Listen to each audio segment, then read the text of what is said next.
Ryan Reynolds here from Mint Mobile. With the price of just about everything going up during inflation, we thought we'd bring our prices down. So to help us, we brought in a reverse auctioneer, which is apparently a thing. Mint Mobile Unlimited Premium Wireless. How to get 30, 30, bit to get 30, bit to get 20, 20, 20, bit to get 20, 20, bit to get 15, 15, 15, 15, just $15 a month? Sold! Give it a try at mintmobile.com/switch. $45 up front for 3 months plus taxes and fees. Promo rate for new customers for limited time. Unlimited more than 40 gigabytes per month. Slows full terms at mintmobile.com. What does it look like to stand in your power? That's what's important to me. It's not that you're always speaking up and the first person to speak. Hell, some of the most powerful women I've ever met in my life were women of very few words. But when they spoke, rooms shifted. This is your Kick-Ass Life podcast, episode number 373 with guest Leslie Lyons. This is the Your Kick-Ass Life podcast with Andrea Owen, a no BS guide to self-help and badassery. Because ladies, let's face it, life's too short for it to not kick ass. And here's your host, the girl who serves it up straight with a side of crazy, Andrea Owen. Hey there, ass kickers. Welcome to another episode of the podcast. I'm so glad that you're here. Hey, if you know somebody that you think should be a guest on this podcast, I don't know, maybe if you were listening to another podcast and thought, Andrea would love talking to this person, or I think everyone should hear what this particular expert has to say on whatever personal development topic it is, shoot us an email, support@yourkickasslife.com. We're happy to check this person out and see if they're a great fit and then possibly invite them to be on the show. Or if you want to pitch yourself, or if you know of someone who would be great on the show, you can also use our pitch application that we have on the contact page, yourkickasslife.com/contact, where we review them and see if they are a great fit for the show. So thank you for participating and helping this podcast be even more amazing than it already is. I have such a fun guest for you today. Leslie Lyons is on the show, and she has such an interesting career that spans selling sex toys and pole dancing. And this conversation is one that excites me so much. No, it's not about sex toys, but it's about women who feel like they're too much and, you know, speaking up and that type of thing. And then the conversation meanders over into Christianity, which I haven't talked a whole lot about on the show. And she kind of comes out and asks me, like, where do you stand on this? And I'm like, no one's ever asked me this on the show. And so we have a very candid conversation about it. And I just wanted to give you a heads up that that's where it goes. I like to talk about a lot of different things on this show. And I always get very curious about my experts' experiences and what has shaped them to be the person that they are today. Fast forward into 2021, I'm really excited because we have some changes that are happening over here on the podcast, as well as just with me in general. I've had Your Kick-Ass Life as my brand and my business for, it was 10 years in September. You know, in 2021, it'll be 11 years. And I've been kind of itching to switch things up a little bit. I didn't know what that was going to look like. And I had a meeting with my team this morning, and we are going to release some of these changes in June of this year of 2021. And late last year, I was telling you about this new podcast series that I was going to have. It was a new kind of freebie, and I said it was going to be ready in January. We decided to actually drop that in June as well so that we can prepare it better, as well as it's going to coincide with my new book that's coming out. And I am going to release the title to you. I can't remember if I've told you or not what the title is. Maybe I have. I tend to forget things lately. I don't know, burnout, middle age, lots of things going on. You feel me. I know that you do. All right, so stay tuned for that. Let me tell you a little bit about our guest if you don't know her already. Leslie Lyons is the founder of Bombshell Movement Studio in Chicago, host of Beyond the Pole, Tales from the CEO podcast, and a sales and leadership coach for female entrepreneurs. With a background in corporate sales, youth ministry, and as a leader for studio owners throughout the U.S., Leslie has spent her life pouring into women emotionally and spiritually. Now more than than ever, her dedication to helping entrepreneurial women lead with their heart and head is exactly the type of leadership we need. So without further ado, here is Leslie. Leslie, thank you so much for being here. Oh my goodness. Andrea, I am so stoked to be on your show today. Thank you for having me. I am so excited, and I know that this could be a 2-hour call. So let's get into it, because your background and your story runs the gamut. Like, there's so many different things I want to touch on, but can you start by telling us your personal story of how you came to do the work that you do? It's super interesting. So tell us about it. Yeah, for sure. Thanks again for allowing me to be here. I'm super excited to talk about it. But so I guess I have two stories because I'm actively living them now. So for your listeners, those who don't know me, my name is Leslie Lyons. I have two businesses, primarily for the last 15 years. I own a brick and mortar sensual movement studio here in Chicago. So we help women reclaim their voice and their power through sensual movement. So anything that is sexy and embodied. So pole dancing. I was just about to ask, like, how do you define sensual movement? Yeah, anything that is sexy and embodied. So it could be pole dancing, it could be chair dancing, it could be vixen dancing, it could be ecstatic dancing, anything that makes you feel alive and powerful in your feminine frame. That is what we do. And I've done that for the last 15 years. Well, about 3 years ago, I moved into the coaching space because for so many years, I had other business owners reaching out to me saying, hey, how did you make this work? How is this working? And it's a taboo industry. How do you advertise? How are you doing so well? And I was like, well, there's a couple of things that I've done and I can teach you. And so literally, that's how I moved into the coaching space. And I started coaching specifically within the sensual movement industry. And about a year ago, I branched out and started working with other businesses that look to empower women in non-traditional ways. And so I work with estheticians, I work with makeup artists, I work with salon owners, I work with feminist accountants, I work with the gamut, the people who you wouldn't necessarily look to them like we would to a life coach like yourself. But these are women who encounter other women and they empower them through day-to-day interactions. How can they put a different spin, if you will, on the accounting services that they offer? How does that make women better and in turn make our world better? So that's what I've been doing the last 15 years. Before that, I was in the corporate rat race, and so I've got tons of stories that I could share about how I not only survived in that and thrived until I decided it was time for me to leave. Okay, well, I want to shift gears and talk to you very specifically about a particular emotion that we chatted just for a little bit about before we started recording, and it is anger. And so I was doing some research for my third book that's going to come out later this year. And, no one's going to be surprised by this research.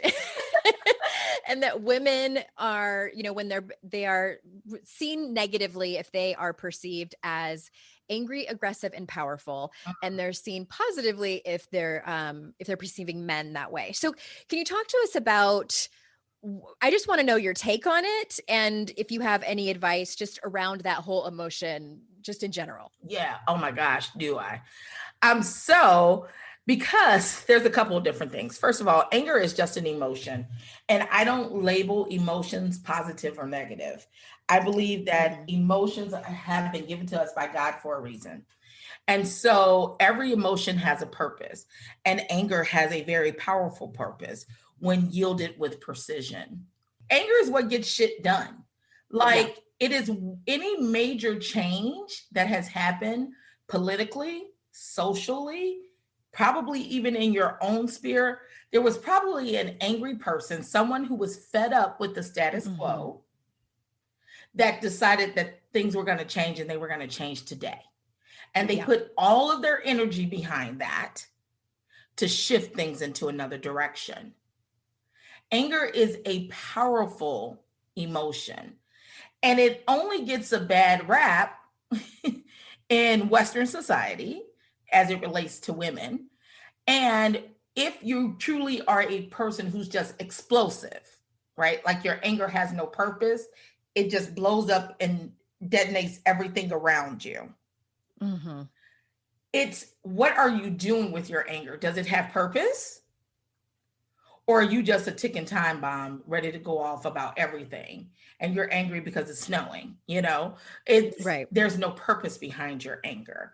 So for me, I've always thought, and I know you said this, Andrea, offline too, because we're both Enneagram 8s and our core emotion is anger. So it's very accessible to us. We're very comfortable with it. But the question is, are others comfortable with our anger? Are they comfortable with how we show up in spaces? In my head, I said immediately no.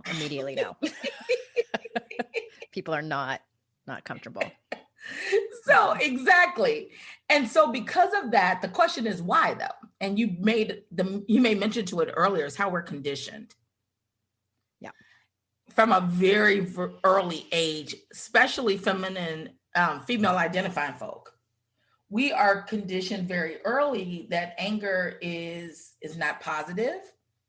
If you want to be liked, if you want to be loved, if you want to get the guy, if you want to get the opportunity, you've got to be sweet and docile and agreeable and the caretaker and the one who is just completely selfless, damn near a martyr, give everything to someone. I was reading something just yesterday and I had to catch myself because I'm rebranding. And one of the things that's really close to my heart is sex trafficking. I've volunteered in organizations that fight sex trafficking for years. And I want to put it out there more in my marketing, right? But I read something specifically that said, be careful not to feed into the narrative that if you are a powerful woman and you're making money, that you have to be doing something that the world sees as good with that money. Interesting. It literally, Andrea, stopped me in my tracks. Mm-hmm. Because I don't want to feed into any more harmful narratives and stereotypes or shame around women owning their power. Yeah. So I was like, man, am I putting my sex trafficking work out there because I want people to think I'm doing something good with the money I make so they won't be harsh on me? So, because it's not good enough to make money just for the sake of making money. Exactly. Where men and never God have forbid you try to create wealth for yourself. Exactly. So it's like, because that's the narrative, right? I call it the Cruella de Vil syndrome. Oh my God. We are parallel lives. So I reference her in my book because she was my first model of a wealthy woman. Wow. When I was 5 years old.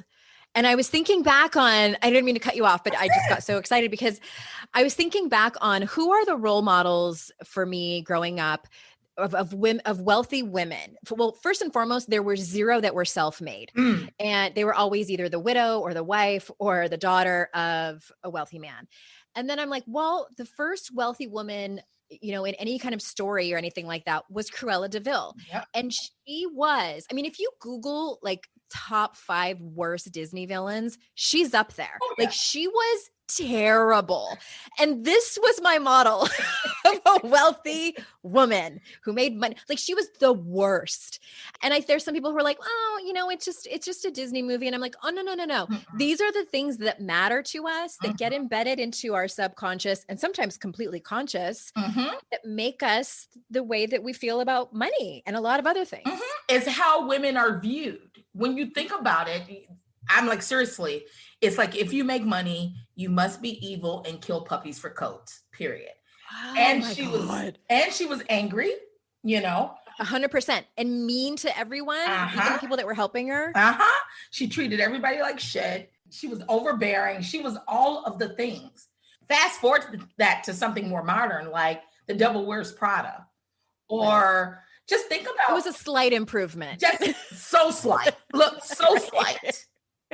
Because it's always the powerful woman is this evil lonely. Terrible relationship. Yeah, she's got no relationships. She's just this woman that's dying on the vine, but she's got all this money. And so we have to be aware of what we consume and how that shows up for people. And so for me, I know that as an 8, we care a lot about the underdog. A lot of what gets us fired up and pissed off is when we see other people being taken advantage of.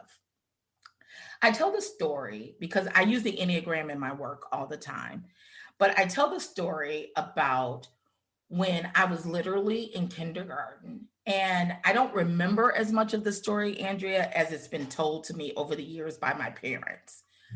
But my mother shared with me that there was a little boy named Anthony. And if Anthony ever hears one of these podcasts, I pray his life is much better than it was then. I'm 48. So that was a long time ago. He was a kid that probably didn't come from a very solid home, is probably the best way to say it. So oftentimes he was dirty. He didn't smell well because his home life was clearly problematic.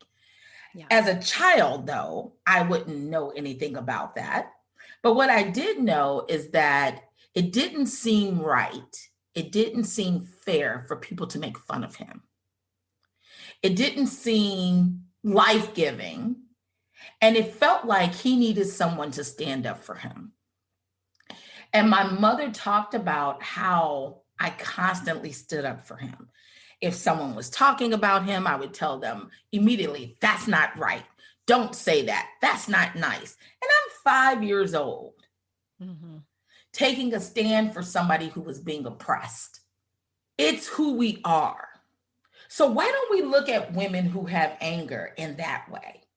Like, man, she's somebody who will stand up for the underdog. I often say I'm a voice for the voiceless. I will speak up, even in corporate, because I know you said a lot of your listeners are working 9 to 5 still.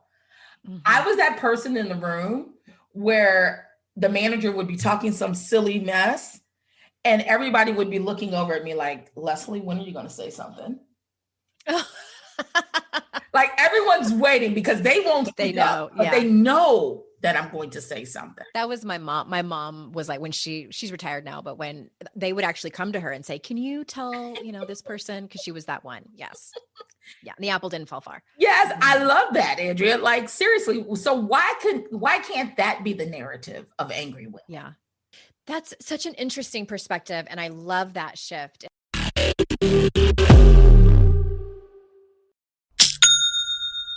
Shopify's already taken the cash register online, helping millions sell billions around the world. But did you know that Shopify can do the same thing at your retail store? Give your point of sale system a serious upgrade with Shopify.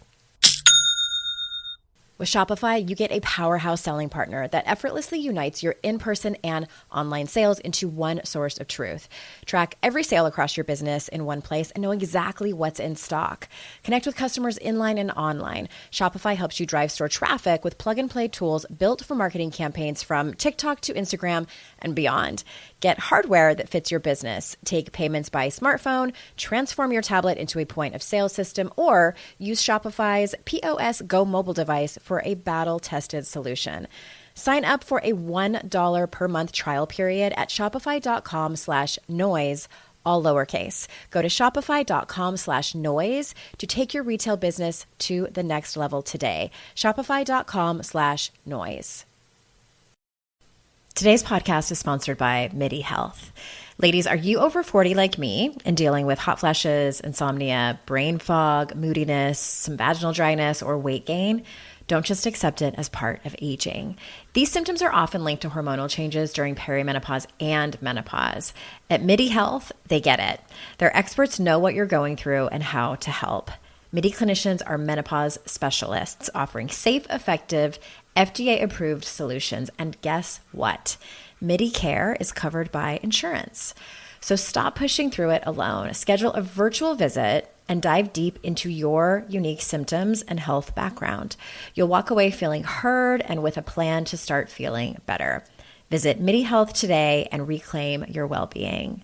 You deserve to feel great. Book your virtual visit today at joinmidi.com.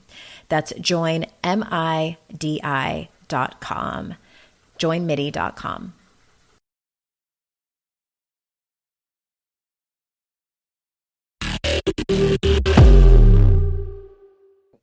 And I want to just point out what you're asking people to do here. And it's the same thing I point out all the time for people. Like sometimes the ask is very big. You know, we're asking you to just, you know, be okay with being angry. And that's a big ask. So what if you just notice your perspective around it? What if you notice if you are judging silently someone who is speaking on the top of her soapbox on Facebook, whether you agree with what she's saying or not? You know, we have these judgments, and every time I am judging someone, which, like, let's be honest, we all still do. Absolutely. Like, Absolutely. It's a flag for me to get curious about what's going on. That's right. That's exactly. And especially if I'm like harshly judging, I think about like, what is it that I don't like about this person? And sometimes it's that anger.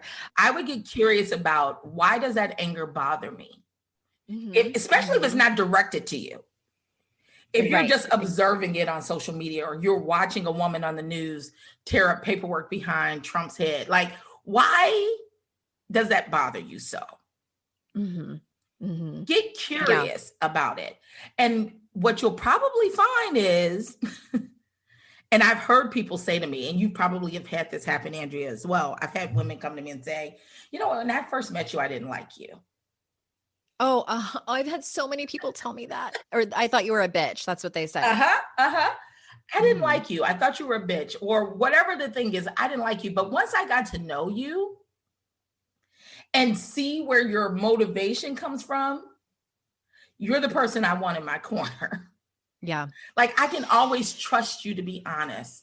I can always trust you to be real. And so if you're bothered by that, and I've had one of my closest friends now, we started that way. And she said, you know what it brought up in me was the fact that I felt my voice had been diminished and quelched. And I had no idea how to get that back. And so to see you living loudly, literally and figuratively, made me desire that for myself. And it didn't seem attainable for me. So I didn't like you because of it. So that may not be every woman's story who's observing an angry woman who's yielding it with precision. We're not talking about people who are being reckless. Let's be clear. We're talking about women, or cruel. We're not talking about that. That's a different situation, and those women need help. But we're just talking about someone who is voicing their opinion clearly, articulately, powerfully, and maybe their voice goes up a little bit.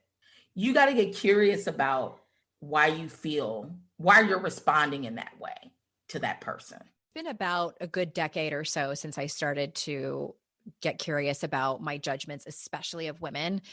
Changed my life. And I don't use that term lightly, but it shifted so much in me, and also allowed me to accept myself more and have more self-compassion. Because for so long, and I know this is probably only a certain percentage of the listeners who can relate, but I was told I was too loud, which I want to talk about being too much here in just a second. And I squelched that. I got embarrassed very easily. I quickly learned how to judge a room and gauge people's reactions, whether it was on their face or their body language, to my own voice, to the things I was saying, to how loud I laughed, all of that. And just recently, so I'm making a gallery wall in my office of art prints, and it's like, pictures of RBG and all these different things. And there was one that I found on Society 6, and it's just a pair of eyes looking sideways. It's a little bit of a side eye / with a scowl eyes, just eyes. And at the top, it says aggressive. And I saw that print and I was like, I need to have that. I need to order that in like a 12 by 18 and frame it and put it on my wall. And I did, because I have been called aggressive and I was so ashamed of that. And now I'm like, well, you know what? God gave me this aggressive personality. I'm an Aries. I'm an Enneagram 8. I can't help it. It's in my DNA. And like, that's what I want for all women, whether they are loud or they are more, or they're a little bit quieter by nature. That's right. Like, I want you to not feel like you're wrong or bad or that you have to change. Oh my gosh. This reminds me of Glennon Doyle's book, Untamed. She shared a story in there about her two daughters. And one daughter is probably an 8, just by how she describes her and her motivation to do things. And she tells this wonderful story about them going to get their ears pierced. And the outspoken daughter, for lack of a better term, she jumps up into the chair. She's ready to get it done. The woman is like, who's getting ready to pierce her ears. She's like, should we pierce one at a time or both at the same time? The little girl's like, let's do it. Just get it over with. And she's so excited, right? Well, the other sister is watching after this happens. The sister's earlobes swell up, all of the things. And so she quietly, but certainly says, I don't want to get my ears pierced. And the woman who's piercing her ears says to her, oh, do you see how brave your sister was? Come on, get it done. Right? Like, you need to do this. And the long story short, the other sister still stayed in her resolve. And was like, I don't want to do this. But she could tell that the young girl, that her daughter felt a little bit of shame around it because of how the woman responded to her. Yeah. Like, you're a coward, basically. You're right. Yeah. You're wrong if you don't. Right. Whereas bravery or strength looks different in everybody. Can you stand 10 toes? That's what I call it, because I'm from the hood. Okay. I call it standing 10 toes. Whatever you mean, what you say what you mean what you say. That's quiet strength. Strength doesn't have to be like you and I, Andrea, that's aggressive and forward and loud and in your face. Strength can also be, no, I have a resolve. I'm sticking to my morals, my principles, my values. And I don't have to be loud about it. Yeah. Yeah. So what does it look like to be strong women? What does it look like to stand in your power? That's what's important to me. It's not that you're always speaking up and the first person to speak. Hell, some of the most powerful women I've ever met in my life were women of very few words. But when they spoke, room shifted. You know, people can tune me out because I talk all the time. But like my mentor, when she speaks, shit shifts, man. Like room shift, because she's such a presence with her words, with her demeanor, with her wisdom, all the things. Well, I want to ask you about, this is definitely along the same lines of what we've been talking about. You have a powerful sentence on your website that says you weren't put on this earth to blend into the background. So again, along the same lines of what we've been talking about, how can a woman who's listening to this embrace her quote unquote too muchness if she feels like she is too much? You know, and like you said, it's a big ask, right? Part of my journey, even just to where I am now, there was a time where I did try to fit in, Andrea. I don't know if you ever went through that, but I did try to tone down. I did, because it's only so much you can take of people always not liking you, or people always seeing you as problematic, or people always not inviting you to the table, kind of a conversation, before you start to look in and say, a very self-assured young lady turned into a very insecure person as I was growing up, because of being constantly told, you're too much, you're too this, you're not going to get a guy, you're not going to get the job, you're not going to get the opportunity if you don't learn to tone down. And I'm also a Christian. And so church community plays a lot into that too, about what femininity looks like. And I was battling with that. And I lost myself for a point, and I was miserable. And it was like that natural confidence that I had, I call these people light dimmers. these people were constantly trying to dim my light. And for a period of time, I let them. I had to go on a journey of reclamation, and pole was a part of it, which is how I ended up owning a pole studio. But I had to get pole dancing. Mm-hmm. Yeah, absolutely. I had to get back in touch with my body, which is where my wisdom resides, which is where all women's wisdom resides. Mm-hmm. And pole was a tool that I used to start to reclaim my voice.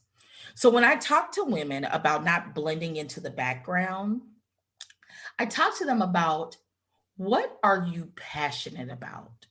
What things in this world would you really like to see change? And I know that seems lofty and high in the sky, but it starts with purpose for me. If you don't have purpose behind what you do, it's going to have minimal impact.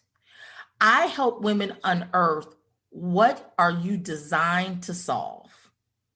Because I believe every single person has a purpose. You were put here for a reason. What do you care about? Because even though we're both eights, Andrea, we both love justice. We both love the underdog, but I bet it shows up differently in our lives. Things that you care about, I may not even notice, and vice versa. So when you're looking to use your voice, because you've already got a voice, but when you're looking to use your voice, we do a lot of work around, what is it that you innately, not aspirationally, not what you've been told you should care about. What do you innately care about? And why does that matter? The most shy person, the most reserved person, the most introverted person, when you can get them talking about what they really deeply care about, they will talk till the cows come home.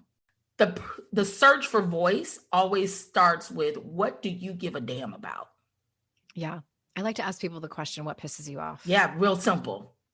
Mm-hmm. And for some women, though, they'll be like, nothing. I don't, So that question for us is like, oh, let me give you a fucking list of, what about this? What about this? What about this and this and this? Well, and start with the small things, and that'll probably kickstart. Yeah, it's just like, what little things irritate you? What do you see that breaks your heart? Mm-hmm. For some people, I'll be like, when the pissing off thing and they start giving me the him and hawing, I'll be like, but what breaks your heart? And usually that'll get people to kind of figuring out, what is it that I am put on earth to have an impact on? What am I here to change? It's interesting when I have guests on where I'm unusually quiet. And this is, believe it or not, unusually quiet for me. I just feel like I'm listening to the best sermon, and I'm so glad I got to meet you. Okay. You. Yes to all of that. An enthusiastic yes. And I want to ask you about what you call unshakable leadership. And this, again, is alongside with what we've been talking about. So how do you define that? And what are some ways that women can harness their own unshakable leadership? Yeah, absolutely. If 2020 taught us anything, it shook our world. Whew, yeah. As an understatement, but there were still women leading. I was one of them. You were one of them. There are thousands of women who still had to lead during this pandemic. When I think of unshakable, I think of, I am not moved by external forces. Now, I might bow, I might bend, but I'm not going to break. I am rooted in something that is deeper than what you can see. I'm rooted in my purpose. I'm rooted in my values. Everything else I wear loosely. So a lot of people, especially for people who are in corporate, especially young women, I mentor a lot of young women. They're always like, well, Leslie, my purpose, and what job should I take, and who should I marry, and where should I live? All of the things. And I'm like, that type of stuff is loose. Wear that loosely. Because for me, I've been helping women for over 30 years, but the container in which I've helped women has changed every 5 years. The container can change, but what doesn't change is why you do what you do. when you know those things. And for some women, this is tough for them to start to figure out, which is where the Enneagram comes in, of course. This is why I use it as a tool, because it helps to unearth your innate values, your innate strengths, your innate shadow, so that you're a lot more self-aware, so that you can lead from a place of strength. So to be unshakable is to be rooted in purpose, strength, and values. You know, for those of you who don't know a whole lot about the Enneagram, I had Jessica Dixon on a couple of months ago. So we'll drop that link in the show notes.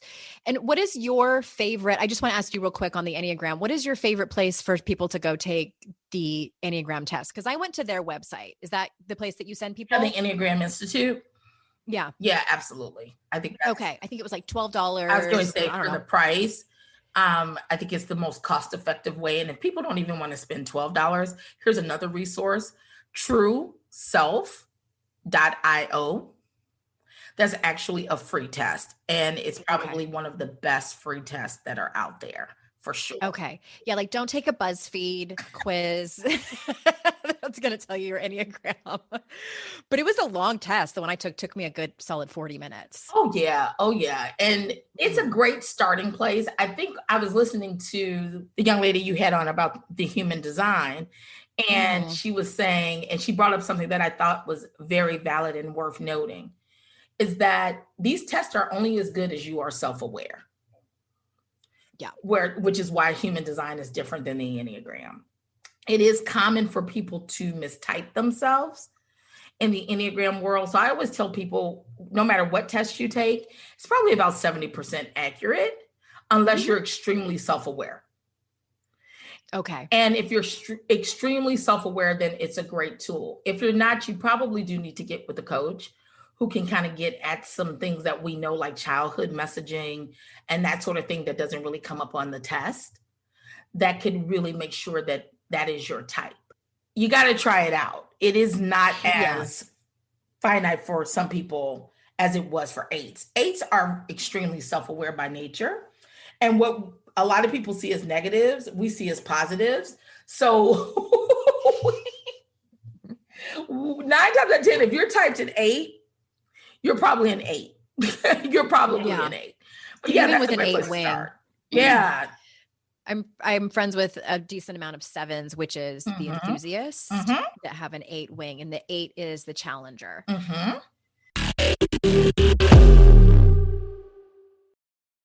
I have definitely been in that place where my paycheck ran out before the next one got here. Life doesn't happen bi-weekly, so why should payday? The money you earn can be in your hands today with Earnin. Earnin is an app that gives you access to your pay as you work, up to $100 per day or up to $750 per pay period. Just download the Earnin app and verify your paycheck. Then access up to $100 a day as you work and leave an optional tip. Any money you access plus tips are automatically repaid from your next paycheck. You can use Earnin to pay for a girls' night out, a last-minute gift for a loved one, or even summer camp for the kids. Make Earnin a part of your financial routine and join Earnin's over 3.5 million customers who say things like, when I think about Earnin, I think about financial stability, security. It gives me a lot of peace of mind. Download Earnin today, spelled EARNIN, in the Google Play or Apple App Store. When you download the Earnin app, type in noise under podcast when you sign up. It really, really helps the show. Noise under podcast. Subject to your available earnings, location, daily max, and pay period max. See earnin.com/TOS for details. Earnin is a financial technology company, not a bank. Bank products are issued by Evolve Bank and Trust, member FDIC.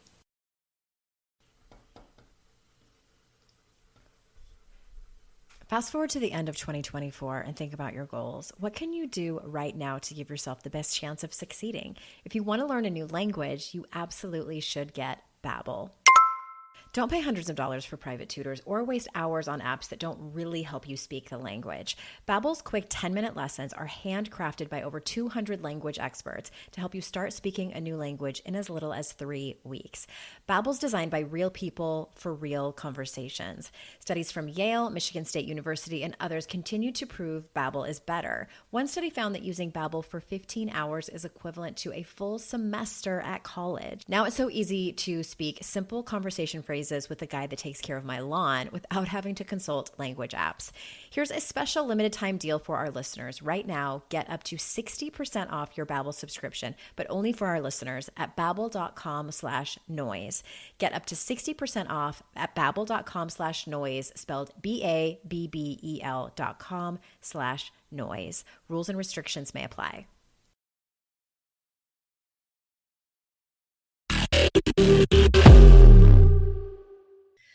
Well, I want to kind of shift gears and talk about, because I was partly stalking you out / researching, reading every word on your website, and you talk about your faith and you identify as a devout Christian. And I'm curious about if your spirituality has evolved over time. Like, do you have the same beliefs that you had when you were a child? And what does that journey look like? Because we didn't even get into this. So you used to have sex toy parties, which I hosted one of those before. Those are fun. And you do pole dancing. So it's like, I wouldn't, like, if I heard all of those things, I wouldn't be like, she's probably a devout Christian. She's a heathen. That's what she is. So tell us about that. Well, honestly, so let's start there. First of all, I didn't grow up in the church. Okay. I was an adult when I came to faith.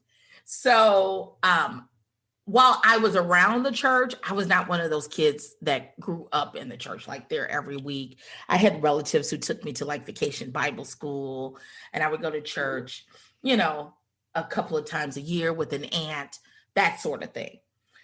So when I got saved, I was a full-fledged adult. So I had already been living for quite some time before God came into my life. So as it relates to my religion and my understanding of God evolving, it evolves as I know more about who he is and what he wants for my life. But in terms of how I think, like about the world and those sorts of things, no, it really hasn't changed, to be candid with you. It's shown me more about me and what I need to do and how I need to be moving in purpose than it informs me about the world that we're in. I always tell people God is a very personal God. He's very concerned about you as an individual and you exercising agency over yourself and doing what you've been called to do. And that if everyone did that, starting from a place of honesty, then we could be more open and sensitive to the needs of others. But when we're blind to ourselves, we cannot help other people. So whether you are a Christian or not, or if you're into human design, or if you're into the Enneagram, or if you're into coaching, or whatever it is, the path to self-awareness is where all change starts. I just happen to use the Bible as a tool to help me with self-awareness. So I don't know if that answers your question, but yeah, I'm always curious about people who, well, and I told you before we started recording, and I'm like, I'm going to ask you about your faith, and it's strictly a selfish question, because mine has really ebbed. I don't know if it's flowed, but it's definitely ebbed.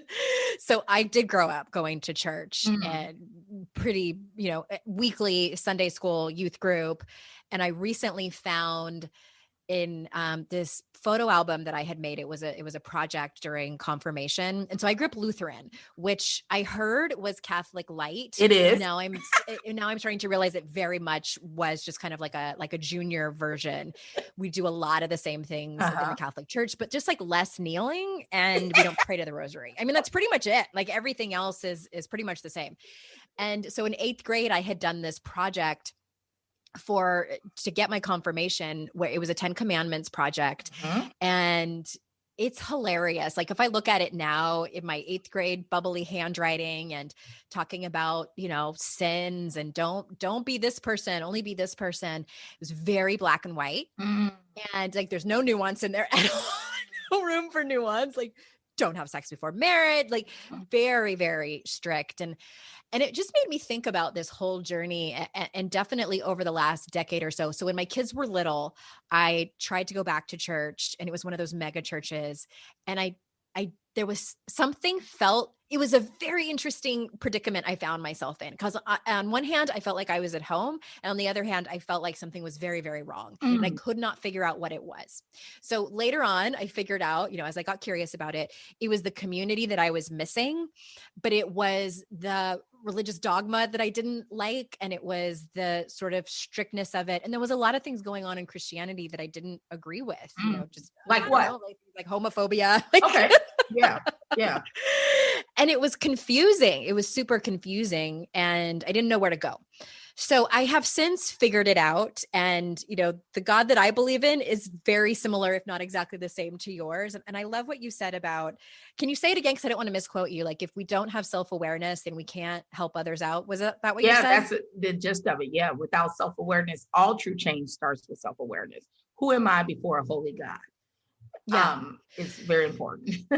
Well, and I've talked to my audience about this as well, is that I've become very interested in, and I didn't know where it came from, in like witchcraft and like psychic mediums. And I'm like, what is going on with that? Because that's, in Christianity, that's typically like not okay. But here's what I've come to realize. I'm taking the long way to tell this story. I love it. That since I was a child, have felt God or something on the other side talking to me. And I never knew what it was. And it's not a thought. And it's also doesn't sound like someone's voice in the room. It's not audible. And I told my mom about it, and she told me that it was God, and she was very casual about it. Just like, oh yeah, whatever. So then as I got older, I didn't hear it as often. And I was talking to a psychic medium, and she said, that's clairaudience. Like you can hear from the other side. That's definitely either your guides, angels, or God, whatever you want to call it. And I was like, holy shit, what? And so I've gotten interested in honing my, there's 4 clairs. Okay. And I believe that is God or something on the other side. And I'm not as interested in talking to dead people. Like if they want to come through, that's fine. I'll do that for people, but I'm more interested in hearing whatever it is that I need to hear that is bigger than me, that fulfills my purpose, that guides me towards my strengths and like my reason for being here to help other people. Yeah. I sometimes feel like I don't know what the next step is, but I know that if I tap into this, that it will tell me. So that voice is always genderless. I also didn't know that was kind of a signal that it's God or something else. Yeah. And that's why I'm so curious about, I don't often ask my guests that question. Yeah. But I put it out there. Here's something I want to say to you, Andrea. Yeah. Because this is what I hear a lot from people who walk away from the faith. Typically people who walk away from the faith, and of course I'm generalizing, so please don't send me hate mail, guys. But people who typically walk away from the faith, they come from legalistic environments. So it's almost what you described, very structured do's and don'ts. Like God is just organized religion. Yes. Yeah. This God is just this celestial being with this rule book. He's a punishing God. Yeah. That's how I grew up. Yeah. And that's all he wants to do all day is to catch you doing something wrong, and you having to give penance for that for the rest of your life. Right. That is not the God of the Bible. Yes, God is a God of justice, but God is also a God of mercy. God is a God of grace. God is a God of compassion. But he ain't want to play with either. Like it's kind of like parents, in that way. But I often hear people who walk away and start to explore other avenues is because of that. They see God as this person who doesn't mean them any good, doesn't mean our world any good. And that's not God. And so for me, I always tell people this. Wherever you fall, just have a right view of God. Don't let man's view of God deter you from seeking him. Now, after you've sought him and you had your own relationship, if you decide to walk away, that's your choice. But don't let church, don't let Christians form your opinion about God. You need to make that decision yourself. You need to have an encounter with God yourself and then move forward. Because, yeah, every time I hear a story like this, I could predict where this was going just listening to you. Mm-hmm. That is not flourishing. That's not going to, God is not interested in you being a robot. Right. Yeah, checking off the boxes. Yeah, he gave you your personality. It goes back to what we were talking about. God gave you your personality. You said it earlier, like your voice, your presence, because you were meant to enter rooms and have influence in places that I can't. Mm-hmm.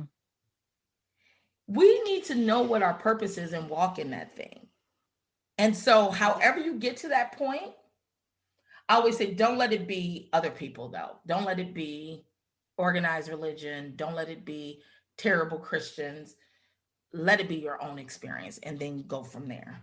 I wholeheartedly agree. And that's sort of where I ended up after that church didn't feel right to me, because I just felt like I need to just surrender to whatever this is. And again, get curious about it. Mm-hmm. And I'm confident that I will end up wherever I was meant to end up. That's right. And, because truthfully, and I feel like, hey, if you are a devout Christian and you participate in organized religion and it makes you a great person and it gives you purpose, I am cheering for you over here. Like I want that for you. And if it makes you feel good and, makes you a better person.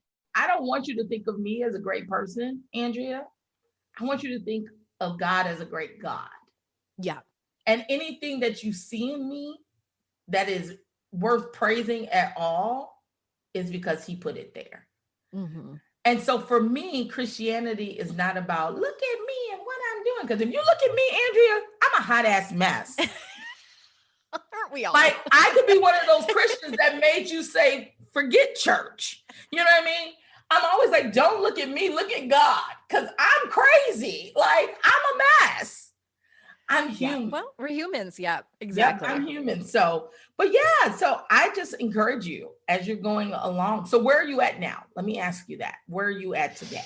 Well, I mean, I've been in the same place for a long time and felt like I definitely believe in God.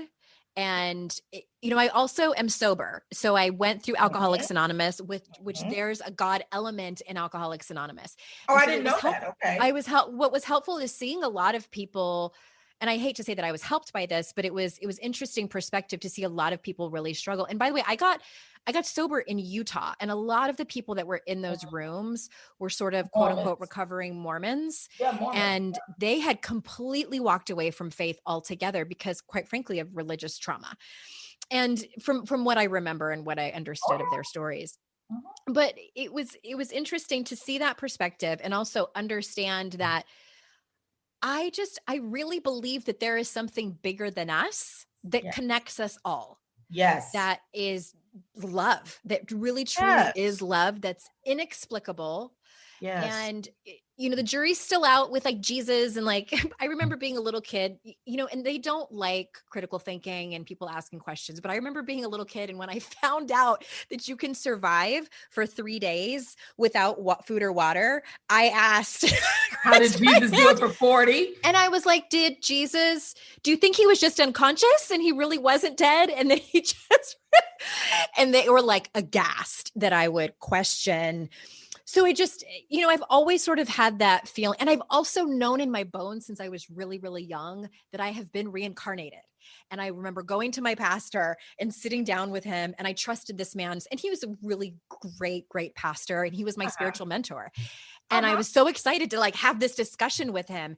And he looked me straight in the face and said, we as Lutherans don't believe that. And I was crushed, Leslie. I was crushed, just like, we don't, who's we, and because and it was my first sort of experience of being told I was wrong for what I believed in. And I believed it in my bones and knew that there was something out there.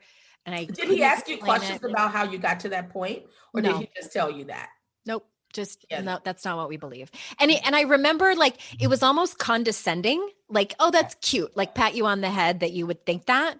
And it felt even worse. And then I think that was the moment, like I did not trust people in those positions anymore. As you shouldn't. It's just been a little bit complicated, but Well, I'm fine. A lot of people, I love my listeners so much. You guys don't need to take care of me. I'm not lost. I am very found. I think it's interesting to me too, is that the same tools we use in coaching, curiosity, is also what's used in good ministry, by the way. Mm-hmm. Is just get curious about what the person's telling you. Yeah. I never answer questions people don't ask. I don't. Mm-hmm. So I'm more interested in what is it that you have to say. If you ask me what I believe about reincarnation, that's a different situation. Mm-hmm. But you as a child, you weren't asking him what he believed. You were sharing your experience. Right. Christians would be a lot better off if we learned to just get curious and shut up. I'll end it with saying this. I remember one time I was asked, because I was extremely judgmental when I was younger in my faith, extremely judgmental. And I remember praying and asking God, like, because God is not cool with that, by the way. For humans to be judgmental is to be sinful. Like for me to pass judgment on a person. And I was like, Lord, I know this is not pleasing. Why am I this way? You know, how can I get out of this? And do you know what the answer was? And this was well before I ever even thought about becoming a coach. Curious. Get curious. Mm-hmm. Ask questions. Don't be so quick to tell people everything you think, because you could be wrong. How about that? And that's how I walk into situations now. It's like, let me get curious about what it is this person has to say. Mm-hmm. Mm-hmm. And only answer questions that you're asked. I love that so much. And I just have loved this conversation. Before we close up, is there anything that you wanted to circle back to or say in order to feel complete? No, this has been an interesting conversation for sure. I'm like, had its twists and turns. It has. And I was completely not expecting this today. But thank you for being open to it. Yeah, of course. I think the biggest thing that I would want to leave with your listeners today is about exploring their anger and tying that to purpose. I want more than anything for women to walk in their purpose and to own their voice. I want women to seek out tools that will allow them to put voice to the experience that they're living, knowing that things they've lived, things they know, the wisdom they have is what will shift our world. I know you said at the top of this is that you're a feminist. And I believe the work of feminism, at the heart of it, is liberation. And liberation starts with using your voice. So if your listeners are looking for tools where they want to unearth their voice, I would love to walk them through that process. My unshakable leadership process starts with something I call soulful values, because remember, at the heart of voice is your values. At the heart of values is purpose. It's a 90-minute session, and you walk away from that 90 minutes with a clear understanding of a roadmap, is what I always say. You have a clear understanding of what your strengths and shadows are, and what does it look like on the path to integration so that you can start to use your voice more. I would say if people are curious about that, hop over to my website, leslielyons.com. Or you can follow me on Instagram, where you're going to see nothing but pictures of my puppy and my grandchildren. I was going to say, I can't believe you're a grandma. 4 of them, okay? 4 little people. Leslie D. Lyons as well. Andrea, I'm so appreciative of being on your show. I am so glad you were here. I'm like, you're such a rich person. I'm like, I love talking to women who have depth to them. And your story is such an inspiring story. So thank you for sharing that with me today and helping me to get to know you better. Thank you so much for your time today. And yes, that's Leslie with an IE, Lyons, Lyons with a Y. That link will be in the show notes, lesliedlyons.com. And everyone, thank you so much for being here. You know how grateful I am for your time. And remember, it's our life's journey to make ourselves better humans and our life's responsibility to make the world a better place. Bye, everybody. Thank you for listening to Your Kick-Ass Life podcast. If you'd like some extra support, we would love to see how we can help you. You can apply for private coaching by simply texting the word apply to 33777, and the link will be sent to you.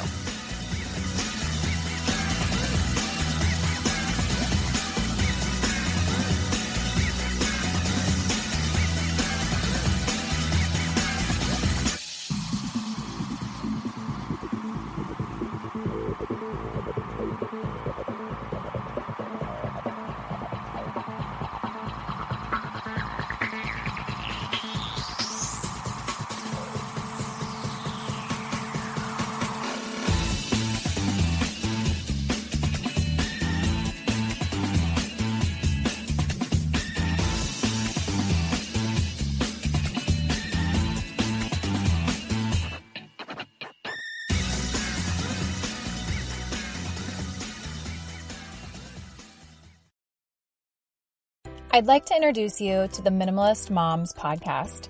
It's hard enough being a mom, and the last thing you need is stress from too much stuff and an overcrowded schedule. For too long, I lived with the mindset that bigger was better, and the more I added to my life, instead of feeling better, I felt overwhelmed. It was time for a radical new mindset. Less is more. I'm not into extremes. I didn't throw everything away. My brand of minimalism is more about adding than subtracting. Get rid of the excess to make room for what you love. In other words, it's about living life with purpose. I hope you'll listen in, and my guest and myself can inspire you to think more and do with less. The Minimalist Moms podcast, available wherever you listen to podcasts.